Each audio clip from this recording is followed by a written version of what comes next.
Özellikle Amerika'ya ben bakıyorum. Hiç savaşmak gibi bir niyeti yok. Niye savaşayım ki diyor. Niye uçaklarımı kaybedeyim? Niye asker kaybedeyim? Ve Trump diyor ben bir siyasetçiyim. Halkımın gözünde askerlerini ölmüş bir lider olarak niye anılayım diye düşünüyor. Ve barter diplomasisi. Senin elinde ne var? Tayvan var. Benim elimde ne var?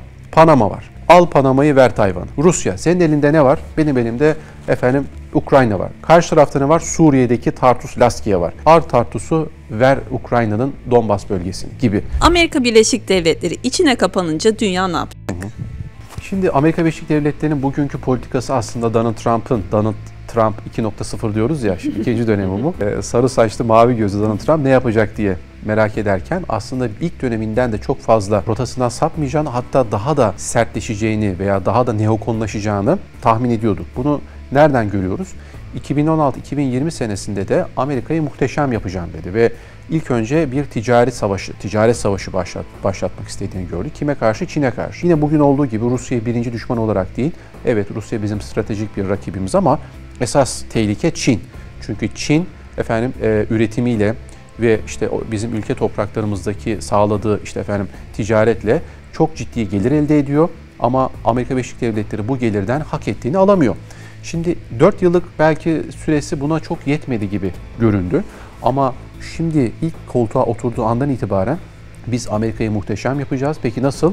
Grönland alacağız, Kanada'yı alacağız, Panama'yı alacağız, Meksika Körfezi'ni Amerikan Körfezi yapacağız ve biz doların gücünü arttıracağız. Bakın Gülsüm Hanım, Amerika Birleşik Devletleri'ne şöyle bir tehdit savursanız, sana ben nükleer bir füze atacağım ya da dolarizasyonun sonunu getireceğim. Hangisi daha tehlikelidir? İlk aklımıza gelen tabii nükleer silah deriz değil mi? Ülkeyi yok edebilir. Ama hayır, Amerika der ki dolarizasyonun sonuna gelmesi, dolar hegemonyasının sonuna gelmesi benim imparatorluğumun da sonu anlamına gelir der. Gerçekten öyle. Ve Donald Trump şöyle hareket ediyor. Hani sıkışan esnaf, sıkışan bakkal veresiye defterini karıştırırmış ya. Şu anda Amerika Birleşik Devletleri'nin ekonomisi gerçekten zor durumda. Hepimiz az çok gidip görüyoruz, haberlerini alıyoruz. Ciddi bir işsizlik var. Ciddi bir evsizlik var. Barınma sorunu var Amerika Birleşik Devletleri'nde. Vergiler aşırı yükselmiş durumda ve uyuşturucu madde kullanımı almış başına gitmiş. Yani sokaklarda uyuşturucu maddeden sızan, yürüyemeyen, ölen insanlar görüyorsunuz. Sağlık sistemi zor durumda. Obamacare vardı biliyorsunuz, Obama döneminde başlatılan. Şu anda işlevsiz durumda. Peki Donald Trump ne yapıyor? Ben yeniden mükemmel olacağım derken dışarıya saldırıyor aslında. Yani şöyle, biz Amerika içeri kapanacak diyoruz ama Amerika'nın içeri kapanması bizim bildiğimiz bir kapanma değil. Dışa açılmalı bir kapanma gibi geliyor. Yani Kanada sizin müttefikiniz, Amerika'ya söylüyorum. Ve Kanada sizin Anglo-Sakson müttefikiniz olan çatının müttefiki İngiltere'nin valiliği diyoruz biliyorsunuz. Yani Kanada'nın patronu Kral Charles. Niye Kanada'ya meydan okudun? Danimarka NATO üyesi. Danimarka'ya bağlı olan Grönland, ki Grönland'de Thule hava üssü var biliyorsunuz. Bunu da sizle beraber konuşmuştuk. Niye Grönland benim olmalı diye saldırganlaştın? NATO'ya savaş mı ilan edeceksin? Aşağı iniyoruz. Latin Amerika'da o da bir geleneksel parmak sallıyor. Aman ha, sakın Çin'le işbirliği yapmayın. Sakın benim sözümden çıkmayın. Bir de geldi Meksika Körfezi, Amerika Körfezi olacak dedi. Yani ve Panama, tabii Panama'yı da katalım bu işin içine. Şimdi Panama kanalını şöyle korkuyor. Atlantik'le Büyük Okyanus arasındaki Amerikan donanmasının geçeceği en önemli ve kestirme ve güvenli yol Panama. Panama eğer Çin'in güdümüne girerse veya Çin gemilerinin çok geçtiği bir su yolu haline gelirse Amerika'nın deniz ticareti çok büyük sekteye uğrayacak Müslüman. Bunu da görüyorlar. Ve İMEK, yeni baharat yolu projesi, yeni İpek yolu projesi, iki rakip proje biliyorsunuz. Biri Çin'in desteklediği proje, biri Amerika'nın desteklediği proje. Şu anda kilitlendiği nokta da bizim hinterlandımız, yani Anadolu hinterlandı. Şimdi Donald Trump bunu da görüyor ve duvarlarımızı kalınlaştıracağız ve adeta 1823'te James Monroe'nun, Amerikan Devlet Başkanı James Monroe'nun ilan ettiği Monroe Doktrini, neydi onu da hatırlatalım. James Monroe ne dedi kısaca? Ben Amerika Birleşik Devletleri olarak içe kapanıyorum. Ekonomimi, siyasetimi, sosyolojimi geliştireceğim. Okyanus ötesiyle muhatap olmayacağım ama benim arka bahçeme girmeye kalkarsanız, yani Latin Amerika'dan bahsediyor, size misliyle mukabele ederim. Şimdi Donald Trump bundan bir farklı politika takip ediyor. Arka bahçeyi söylüyor Latin Amerika, bir de ön bahçeyi söylüyor. Ön bahçe neresi? Kanada ve Arktik coğrafyası. Kutupların İpek yolu dediğimiz yeni bu coğrafya. Ve dünya ekonomisinin kalbi aslında orada atacak Gülsüm Hanım. Madenler var, Efendim değerli madenler hep konuştuğumuz. Efendim petrol var, doğalgaz var. Efendim gemilerinizin en kısa yol, hani normal bizim Ümitburnu değil de Süveyş kanalından geçen gemileri daha da kısaltacak ve güvenli hale getirecek olan hat Kuzey Kutup yolu. Kutupların İpek yolu. Şimdi Amerika ben de orada olacağım diyor. Ben de orada var olmak istiyorum diyor. Ve ön ve arka bahçemi kimseye sokmam diyerek aslında böyle bir meydan okumada bulunduğunu düşünüyorum. Peki bu işe yarar mı? Yani şimdi dolarizasyon diyor. Şunu da söyleyelim Gülsüm Hanım, aklıma geldi. Çin'in tehdidi ne? Yuanizasyon. Yani biz yağmurdan kaçarken doluya tutulmayalım.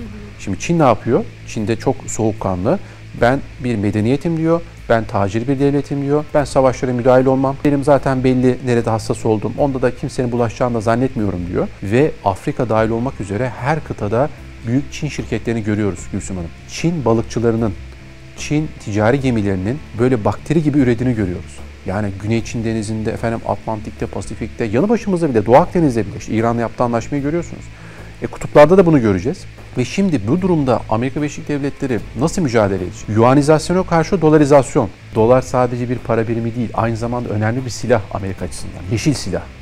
Şimdi bu yeşil silah eğer gücünü kaybederse Gülsüm Hanım, Amerika'nın eskisi gibi kendileri açısından o hegemon, o yayılmacı, o istilacı ve emperyal siyasetinin yavaş yavaş sonu geleceğini görüyoruz. Yanlış hatırlamıyorsam Churchill'in veya Kissinger'ın olması lazım bir sözü var. Kissinger'ın sözü. Amerika Birleşik Devletleri'nin düşmanlığı tehlikelidir ama dostluğu daha da tehlikelidir. Bunu Ukrayna bizzat yüz yüze bunu yaşamış oldu. Peki sonra ne oldu? Hepimiz bir şok havuzuna girdik. Amerika Ukrayna'yı yalnız mı bıraktı? Rusya Amerika ile bir müttefiklik ilişkisi mi kuracak? Gerçekten Trump'ın söylemlerinde de çok yanılmayacağımız ama sahada bunun ne kadar karşılık göreceğini tabii ki merak ediyoruz. Ama hemen sonrasında Londra'daki zirvede Sayın Hakan Fidan biliyorsunuz katılmıştı. Oradaki Cumhurbaşkanlığı nezdinde toplanan zirve esasında Ukrayna'yı konuşmak üzere toplanmışlardı. Ve Avrupa Birliği şunu aslında düşündü. Şapkasını önüne koydu. Ben nerede hata yaptım? Çünkü Ukrayna Savaşı başladığında kayıtsız destek verilecek. Ruslar diz çöktürülecek. Amerika Birleşik Devletleri NATO'yu konsolide ederken korkma arkandayız, her türlü desteği vereceğiz derken şimdi Batı Avrupa Yarımadası'ndaki o büyük dinamo ülkeler, Almanya gibi, Fransa gibi ülkeler hem ciddi bir ekonomik krize girdi, hem ciddi bir enflasyon yaşamaya başladı, enerji krizi yaşamaya başladı ve askeri olarak da ne kadar savunmasız olduklarını görmüş oldular. Ben aslında artık Avrupa Birliği için bir söylem geliştirdim. Bu söylem eski bir söylem değil aslında, yeni bir söylem değil, eski bir söylem. Çünkü 19. yüzyılda bu düveli muazzama Osmanlı'ya savaş ilan ederken daha 1. Dünya Savaşı öncesi bize bir lakap takmışlardı. Bize hasta adam diyorlardı. Boğazların hasta adamı. Kollarımızda bir hasta adam var ve ölecek mi ölmeyecek mi buna biz karar vereceğiz şeklinde bir anlayışları vardı. Ve sonra bu düveli muazzama 1881'de Osmanlı topraklarında Duyunu Umumiye kurumunu kurdu. Neydi bu? Osmanlı borçlarını düzenlemek, Osmanlı'nın sahip olduğu kaynaklara adeta çökmek ve Osmanlı'yı sonlandırmak. Şimdi görüyoruz ki tarih başka bir coğrafyada sanki tekerrür ediyor. Şu anda Batı Avrupa Yarımadası bir hasta adam vaziyetine geldi ve Avrupa Birliği'nin Duyunu Umumiyesi de Ukrayna topraklarında kuruluyor. Bunu niye söylüyorum? Çünkü Amerika ne dedi? Ben Ukrayna'nın yeraltı ve yerüstü zenginliklerine yine kaba tabirle çökeceğim dedi, el koyacağım dedi. Çünkü biz size 350 milyar dolar para harcadık ve bu paranın karşılığını ben alacağım dedi. O zaman baktığımızda savaşlar ticaret için iyi mi sorusu karşımıza çıkıyor. Çünkü Donald Trump bildiğiniz üzere bir iş adamı ve Donald Trump savaşın ve barışın maliyetini hesaplayarak demek ki bu savaşa girdiğini söyleyebiliyoruz. Bir de şu karşımıza çıkıyor Gülsüm Hanım. İşin savaş boyutuyla beraber bu önümüzdeki belki 20-25 yıl içerisinde yeni bir küreselleşme diyoruz ya, 3. küreselleşme, 4. küreselleşme, yoksulluğun küreselleşmesinin ötesinde bir dünyaya doğru gidiyoruz. Bu çok tehlikeli. Nedir bu? Zenginin çok daha zengin olduğu, fakirin daha da fakirleştiği ve işte 16, 17, 18. yüzyıldaki sömürgecilik savaşlarındaki olduğu gibi arz talep arasındaki yani pazarla o madenlere, o yeraltı kaynaklarına sahip olan ülkelerin zenginliklerine el koymak ve daha da zenginleşmek. Şimdi dolayısıyla savaşı, barışı devam ettirmenin girişimi olarak bunu aslında takdim ediyorlar. Savaşı, barışı devam ettirmenin. Peki böyle bir ebedi barışı sağlamak mümkün mü? Değil. Donald Trump biliyorsunuz o toplantıda yine parmak sallarken elinde hiçbir kart yok. Sen bir hiçsin dedi. Sus dedi. Sesini kes dedi. Ve Zelenski zaten İngilizce konuşmak her zaman söylüyorum. Dil en büyük silahtır Gülsüm Hanım. Eğer siz kendi dilinizde kendinizi savunamıyorsanız, İngilizce savunuyorsanız o zaman psikolojik üstünlüğü siz zaten 1-0 karşıya vermiş oluyorsunuz. Ve şöyle bir ümit de aslında doğurmuştu bu. Acaba Zelenski ilk defa böyle bir cesur çıkış yaparak kendi vatanını savunmak üzere bir hamle mi yapacak? Ama bunun böyle olmayacağını az çok tahmin ettik. Zaten Londra zirvesinden sonra Zelenski Donald Trump'ın himayesine şükranlarını sundu ve maden anlaşması yapmaya hazırız dedi. Ve iki tarafta tekrar görüşmelere başladı. Amerika'dan da bunun memnuniyetle karşılandığı ifade edildi. Dolayısıyla bugün Ukrayna'nın yaşadığı aslında yeni soğuk savaş ikliminin karşılıklı dengelenen tehditler üzerinden şekillendiği bir süreç. Bunu şöyle tabir ediyoruz. Dnyeper Nehri artık doğal bir demir perde, bir Berlin Duvarı.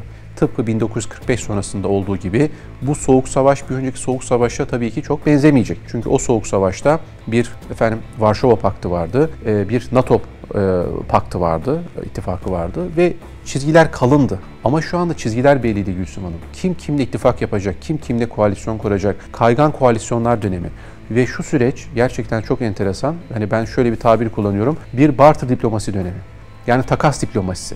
Şimdi Rusya, Amerika, özellikle Amerika'ya ben bakıyorum. Hiç savaşmak gibi bir niyeti yok. Niye savaşayım ki diyor. Niye uçaklarımı kaybedeyim? Niye asker kaybedeyim?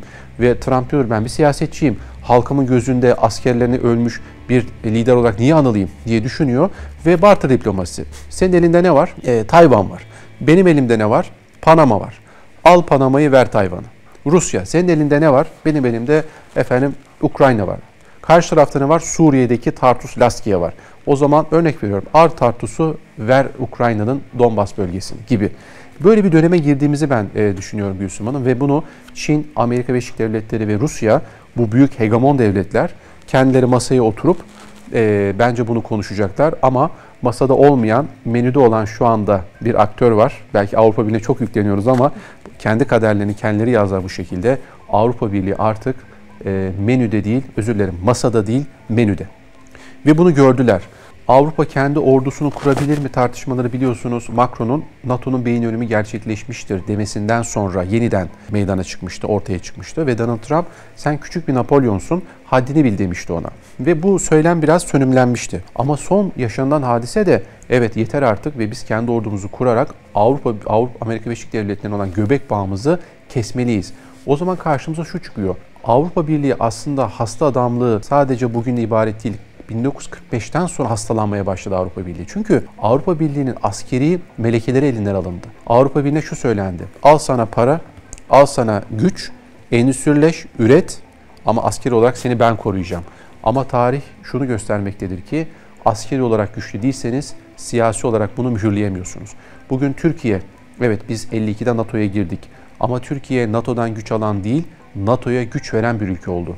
Ve son 15 yıl içerisinde yapmış olduğumuz yatırımlar, Türkiye'nin savunma sanayisinde ve kendi milli kalkınma hamleleriyle NATO'nun en büyük bence, hani Amerika tabii ki bunun en başını çeken doğal lider olarak görülüyor tırnak içerisinde ama Türkiye ondan sonraki en önemli güç, en büyük güç. Şimdi yön Türkiye'ye doğru döndü. Diyorlar ki Türkiye gel beraber orduyu kuralım içlerinden bence. Biz de diyoruz ki biz Avrupa Birliği'ne sırtımızı dönmedik. Bizim için Sayın Cumhurbaşkanı dediği gibi stratejik bir hedef. Ama siz Müslümansınız, siz Ortadoğu ülkesiniz, siz bizim Ortadoğu ile aramızdaki bir bariyersiniz gibi söylemden vazgeçeceksiniz ve bizi tam üyelik şartlarıyla bu kulübe üye olarak alacaksınız. Onlar bizim için vazgeçilmez bir grup değil. Türkiye onu biz işte 1900 kaç diyelim 60'lı yıllardan beri biz hedefimiz yolunda ilerlemeye çalışıyoruz. Ama her darbe biliyorsunuz askeri darbe bizi çok daha geriye attı. Ama son Türkiye'nin yapmış olduğu reformlar, atılımlar, açılımlar Türkiye'nin üyeliği noktasında bir eksikliğin olmadığını ortaya koydu. Ki son Suriye'deki krizde ve savaşta biz geri dönüş anlaşması dahil olmak üzere oradaki mültecilere ev sahipliği yaparak Avrupa Birliği'nin çok korktuğu o mülteci akınından biz onları korumadık mı? Ama bize söz verdikleri paraları verdiler mi? Vermediler. Ama Türkiye ne yaptı? Mümkün olduğunca o insanları himayesi altında tutmaya çalıştı. Ve işte Allah'ın hikmeti biz çok zorlandık belki ekonomik olarak. Ama şimdi bakın Suriye'ye giden ki Suriye Dışişleri Bakanı bugün Türkiye'de okumuş bir insan. İkinci yabancı dilleri Türkçe. Yani Türkiye kamu gücünü, kamu diplomasi gücünü şu anda Suriye'de ciddi bir şekilde sağlamış durumda. Yani şöyle toparlamak gerekiyor. Aslında bu gördüğümüz yani Ukrayna Savaşı'nın bize getirmiş olduğu şey aslında en büyük ders hiçbir zaman için büyük devletlerin güdümünde bir barışın sağlanamayacağını ve ünlü savaş tarihçilerinin kendi kitaplarında her zaman yazdığı gibi savaşta kazanmak istiyorsan ya savaşa müdahil olmayacaksın ya da bu savaşı kendi topraklarında olmasını engelleyeceksin. Ama maalesef Ukrayna bunu şu ana kadar yaşayamadı.